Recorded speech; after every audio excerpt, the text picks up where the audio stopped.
Hey y'all, this video is about having the joy of the Lord. The joy of the Lord is your strength. I heard in a sermon once that when the world looks at Christians, they don't want to be anything like us if we're depressed and miserable.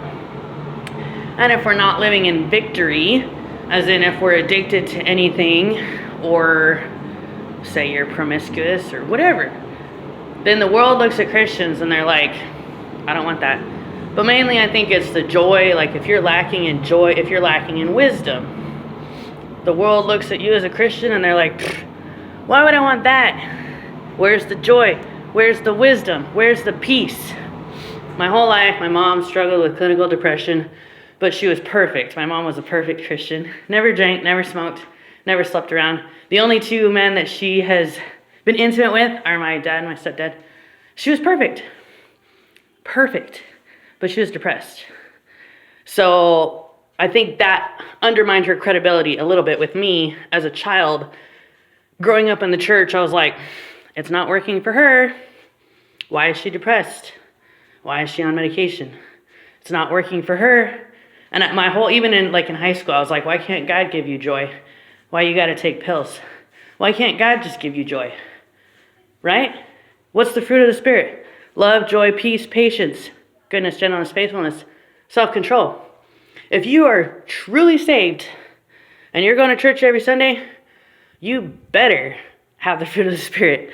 You better have love, joy, peace, patience, kindness, goodness, gentleness, faithfulness, and self-control. If you don't, can you really say that you're saved? And I have seen Christians my whole life where my verse for them was, these people honor me with their lips, but their hearts are far from me. Do you honor God with your lips, but your heart is far from him? And if so, why? What are you mad at God about? There's no atheists. There's only people who are mad at God. What are you mad at God about? Huh?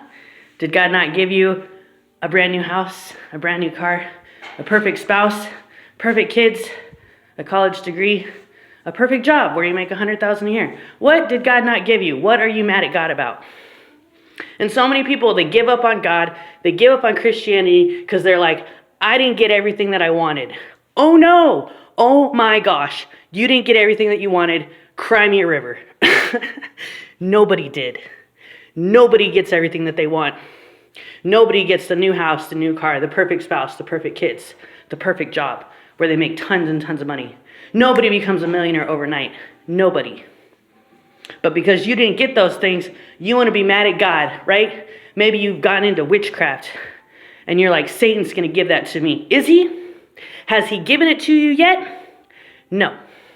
That means he's never going to give it to you. If he was going to give it to you, you would have it by now. So all y'all who are witches and you're worshiping Satan, just think about that. Why hasn't Satan given you everything yet? Because he's never going to. And he's lying to you, and he's the father of lies. You're never going to get everything that you want. Nobody does. Not one single human being has everything that they want. You name the person, I'll tell you what they don't have. I'll tell you what they don't have. Millionaires, do people love them? Billionaires, do people love them? Maybe, maybe not. If they're stingy with their money, probably not.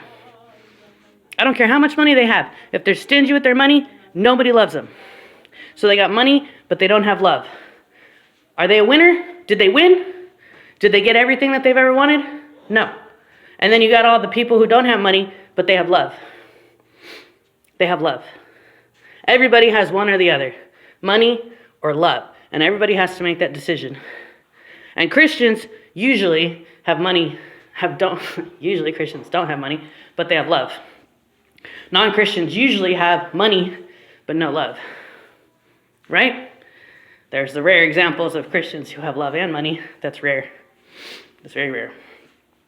My whole life, I've tried to become a millionaire. I've done everything I could think of. Self-published books, opened a craft store, all kinds of stuff. Tried selling my bracelets online, all kinds of stuff. I was like, I'm going to get rich.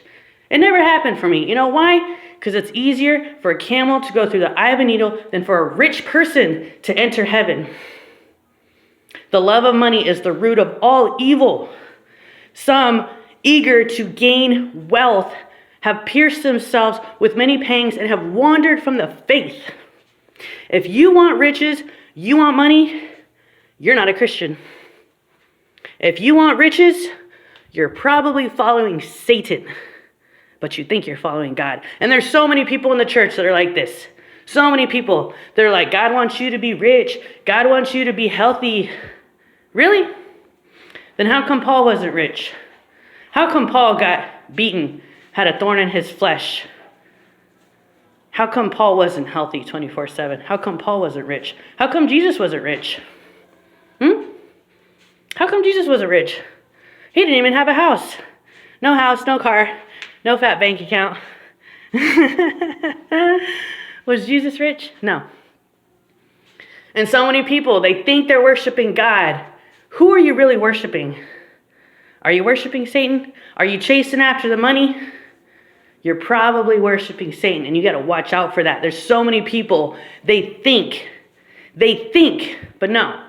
And Jesus will say to them on that day, they'll say to Jesus, Lord, didn't we prophesy in your name, cast out demons, and heal the sick? And what is Jesus going to say? Turn away from me, for I never knew you. Never. That means they were not saved and lost their salvation. Jesus never knew them. Why? Because they cared about money.